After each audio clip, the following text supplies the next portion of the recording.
I am here today to ask you a few questions and learn from you on how family childcare providers can do advocacy for their program with their city, county, state, and within the USA. As I am new to the world of advocacy, and so are many other providers, any insight you share with us today will be very helpful, not only to me, but to all other family childcare providers around. This will be recorded and posted on our association's social media handle for all to view. So Chris, before I get started, I want to thank you for agreeing to speak with us. And we're very excited to have you here today. We have so much to learn, and I know you can teach us. So well, thanks for having me. You're welcome. The first question is very simple. Just your name, where you're from, and maybe a little bit about your ECE background, if you'd like. Sure. My name's Chris Nelson. I live in Jay, Vermont, North Troy, Vermont, which is about 3 miles from Canada, way up rural area in Vermont. I fell into childcare, like many of us do, as a means to take care of my own family. I had 4 children at the time, all under the age of school age, and was putting them in different programs who had different policies, who had different opening and closing and vacations and it was adding an extra hour to my day to then drive an hour to work 8 hours to do 2 more hours, and I wasn't seeing my children. It didn't last long because family is a priority and children are, and that's how I fell into the field because I decided I have to not work in the real world and be home for my kids. They're only little ones. And at that point, the money was low, which it still is in our field. And I decided if I could do nothing more, I would give my children one new something every day. One, they can learn what a grasshopper is one day, or they can learn a different type of mushroom or whatever, but they would learn one thing new every day. And that was the kind of the philosophy that built my program, because other parents said, "Oh, if you're home, could you do this?" So, and then I got registered, and that was almost 30 years ago. I'm still in it. Now I can articulate more reasons why I'm in it. I understand more my impact. Um, and I made a temporary decision that became a permanent part of my persona. It's everything about me now is based on that one decision. That's amazing. You know, that's pretty much what happened to me also. I was driving at least an hour home, and from work, I worked for Hewlett Packard. So don't need to bring that in, but and then back, and I had 3 children, and that's kind of what got me into it. I would go pick up my children from the provider, and I said, I would love this. I wanted to sit and just hold all the children. So that's pretty much how I got started. Also, it's been 27 years for me, and I'm still doing it. So it's a beautiful thing for sure. So my second question is, how long have you been doing childcare? Which you already answered that, 30 years, correct? Yep. Yeah. So Yeah. that's redundant question. How many kids do you care for? And can you tell me how many private pay and subsidy kids that are in your program as of Um, now? okay. Okay. First question. We're allowed to care for 10 that are not ours. Um, our own children don't count in our numbers unless they're under 2. So I have 10 children. 4 of those are school age, 6 are under school age, 2 under 2. And then in the summers, we can increase that to 12 children full time because they realize that um, once they're in school, they don't necessarily leave care. So they allowed us to increase for that exception as long as we hire a an assistant for that period of time. Oh, that's So great. Wow. 10 That's every amazing. day, 12 in the summer, plus 2 that live with me. So yeah. Busy bee for sure. Busy. I have Yeah. a small center, so it's only 6. So, Oh, yeah. um, And and the subsidy, non-subsidy, I'm in a rural area. This is a very poor area of Vermont. So historically, um, anywhere from 90 to 100% are on subsidy. oh, Vermont wow. just passed a bill that we advocated for many, many years for, and they passed it. So I believe the estimate will be somewhere between 87 and 89% of all Vermont families will receive some form of subsidy. Wow, that's amazing. Yeah. That's incredible. Good for them. Because that's hard. One of my parents applied for subsidy here in California, and unfortunately she made $100 a month too much. Yeah. So for The, her, she didn't get it, the Vermont legislators were very gracious in their support of the bill, and they raised the federal poverty level for subsidy up to 600%. And that's what That's or amazing. 585 they might have settled on, but it's a huge number. It's going to help families a lot Helps and providers. helps everyone. Yeah. Right, it certainly does. So, do you belong to any association, groups, or networks? And can you tell us their names? Um, I I started the first network in Vermont, probably maybe 26 years ago, 28 years ago, somewhere along there. Basically because I was hoping that like-minded people could get together and do better for ourselves because no one else was going to help us, basically. So that formed then, that was called NECPA, Northeast Kingdom Providers Association. I stepped out of that role when I became a board member for VAC, Vermont AEYC, which is the Vermont affiliate, um, which I'm doing my last term. We have time limits, so my term ends this October for that. Um, and then along the line, probably 7 years ago, 6, 7 years ago, I became aware of Let's Grow Kids, which is an advocacy agency here in Vermont, which was advocating for better pay, benefits, compensation, subsidy, all of the bill. Um, I actually, when I went to the first meeting, which will be interesting to you, maybe, I walked away and said, I'm not getting involved with that. That's another bunch of people asking for something that's never going to happen.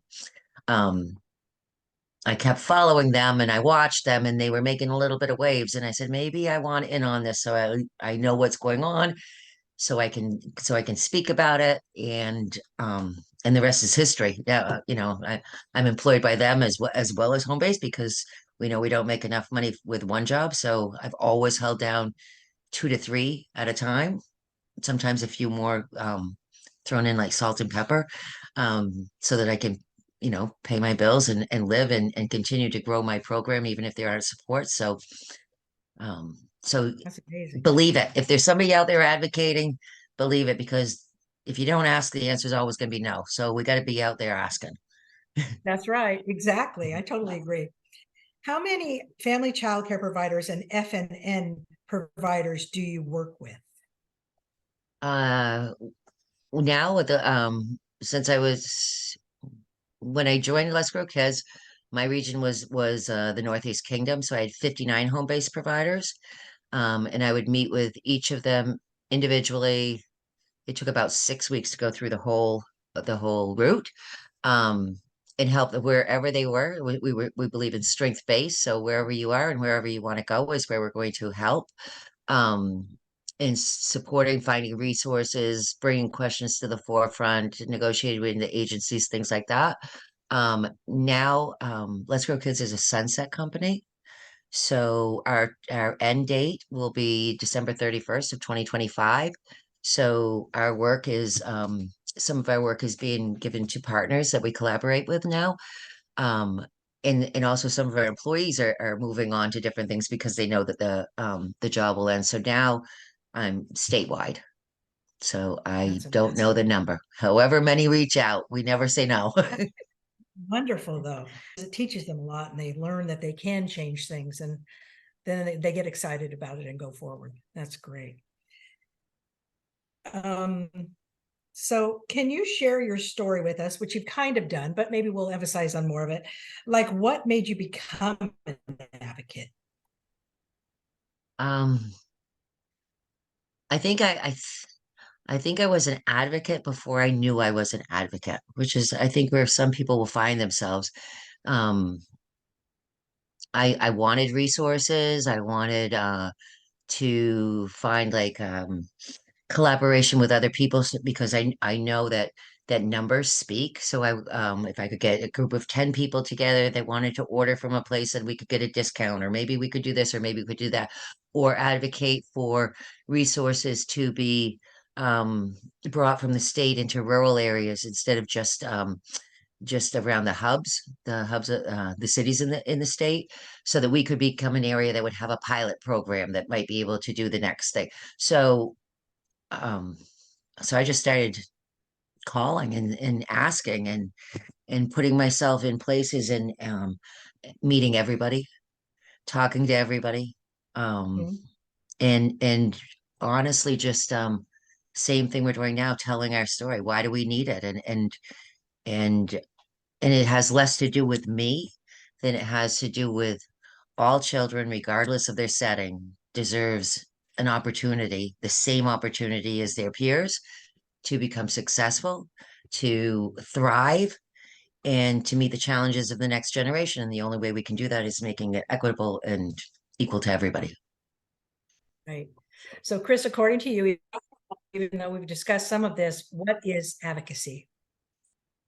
So, advocacy, I think the easiest term to feel is being able to um, recognize an obstacle,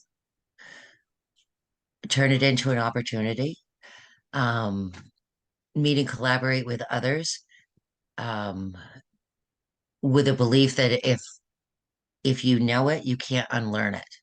So we have to tell our story so that it's known, because then action can happen. Because everybody's viewing our jobs and what we do from their own lens, from what they've lived or what they've been told or the experience of another. And but nobody's learning it from us. So we need to bring those forward, and we need to say what our needs are, instead of an agency saying what we need to say what we need, because we need to live it afterwards. So we need to take ownership in that. So advocacy is being able to articulate um, what it is, the big picture, and the routes to get there, and be able to put yourself out there and say it with the conviction that you have in your heart. Everybody deserves to hear it. True. Can family childcare providers advocate too? Absolutely. Absolutely. I'm a family child care provider. No one can do it better, and no one should do it for you. You need to do it for yourselves. Mm. How did you start? Um, I started, I guess the easiest way to say I started is I started locally within my community, and trying to partner and forming a relationship, a business relationship with my CNR. And so that, and I approached it as, what can I help you with? Mhm. Instead of what can you do for me? It was how can I help you? How can I help you reach more people? How can I get more people to your trainings? How can I get more people to engage in stars? What can I do from my perspective to help you? So then we had the mutual back and forth of helping each other. Um, and from there I went state, and from there I went national. Yes. So just keep making those connections. Were you scared to start and do advocacy? Was Um, it scary for you? I think the first time I was asked to speak, well, when I was asked to join the advocacy group, I said no, because, I didn't want to put myself out there.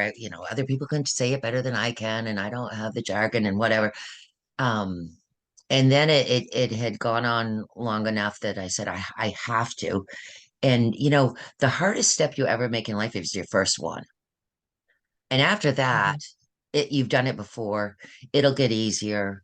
Um, and it's my story. I can't be wrong. And that's what you have to remember when you're telling your story, is your story's right. You lived it. You're doing it. There's no way anybody can tell you it's wrong. And if you own it, and if you've lived it, then you can obviously address it and speak to it. And that's all Yep. that advocacy is being able to tell your story. That's true. Like when something, especially when you're in childcare for such a long period of time, we have so many experiences that maybe even the lawmakers don't even understand, you know? So when we've experienced this year after year after year, it's best, like you said, to speak up Absolutely. if there's change. Yeah. Um, so what were those big bumps along your advocacy path, Chris? Oh, big bumps. Um,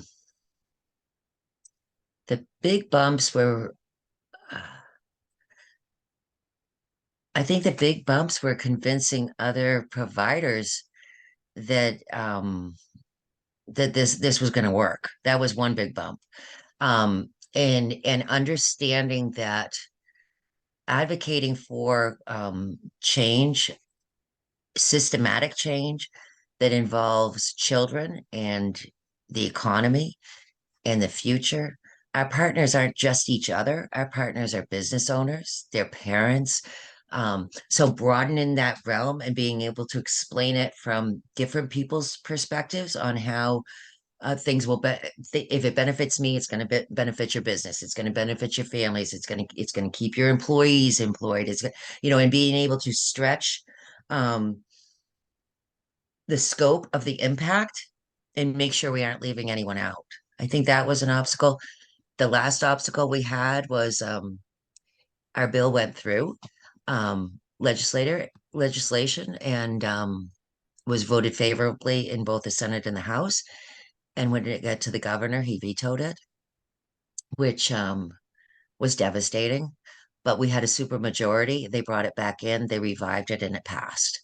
So looking at looking at the value of the mission and realizing that, well, at least for me, no is temporary. And to keep coming back and keep asking and keep I talking and love that. change one more opinion at a time. Sounds like a couple of the kids in my daycare. They keep asking and asking the same It question. is. And every It's time I kind of say a no, role next of a time. No, toddler, that's right? not true. Right, Yeah, that's it. There you go. right. So what was your big win in Vermont that you feel you're really excited about? Act 76, this big new bill that we're just beginning to live now is huge. It focused on um it's for the full industry, but there were specific mentions in there specific to family childcare to elevate us and put us back on level playing field with centers and public pre-K and things like that. So having that language being put in by legislators was extraordinary. Um, Wow. where it raised our subsidy rates um 38%, 38.5%, I think it was. So that was huge. It allows so many more families um to get subsidies so they can work. So it'll be better for the entire state. Everyone will be affected by the bill. Wonderful bill for sure. I think it's because there's so many people struggling. It's not that it's some, you know, it makes it, like you said, more of a playing field, an even field, and Mhm. it's not so divided, and everybody gets a little piece of it. Absolutely. That's wonderful. Yeah. Um, how should some or some, all as far as I'm concerned, family care, child care providers who are listening to this interview start on their advocacy path? Um, if you're starting out, if you want to go big bill, if you want to go big state bill in the end, um, start with your leaders, start with your community leaders, childcare leaders who know and have connections, get everybody on board, speak a common language. Legislators get very confused if you use words like childcare in one sentence and daycare in another, or early education in a third. They don't realize that they're speaking about the same thing. So get a common language. Um, get providers because numbers count. Um, the more people that speak to legislators, the more they realize that something is important.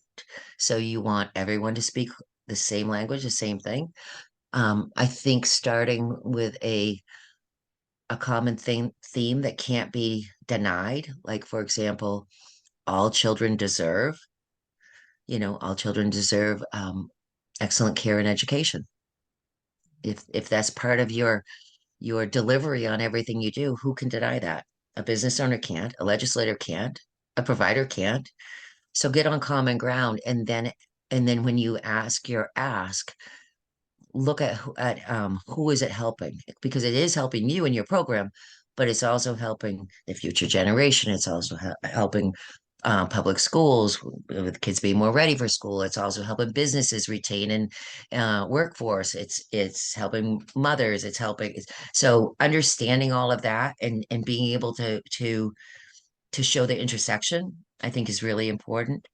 And get out and talk, get out and talk, put yourself out there. Yes, it absolutely helps families feel confident to go to work and be relaxed. Their child's in a good environment, and they feel much more secure that way. So that helps everything. Like you said, Absolutely. start from the bottom. Okay, what should they remember, family child care providers, during this advocacy journey? Um, no is temporary. That's a good one. Not that's a big one. Um, keep going, because one of the things historically that has worked against um individual advocacy efforts is people give up. Mm. You don't give up. Keep coming back. Keep coming back. We're resilient. If we've lasted in this industry 27 years, 30 years, we've lasted longer than many of the licensors, longer than the legislators, longer than families that have had children in their care. We're watching the grandchildren now. You know, Yeah, we've been that's what I around, do. right? We've proven we're persistent. So let's be persistent for us as well as for other people. Right. Let's Even though let's we hang get in there. tired. Yeah. Yes. We get tired, but we rejuvenate on the weekend and we go for it again. So Absolutely. there's Absolutely. been there's been days that I thought, oh, I'm not sure I can go on, whatever, situations with the family.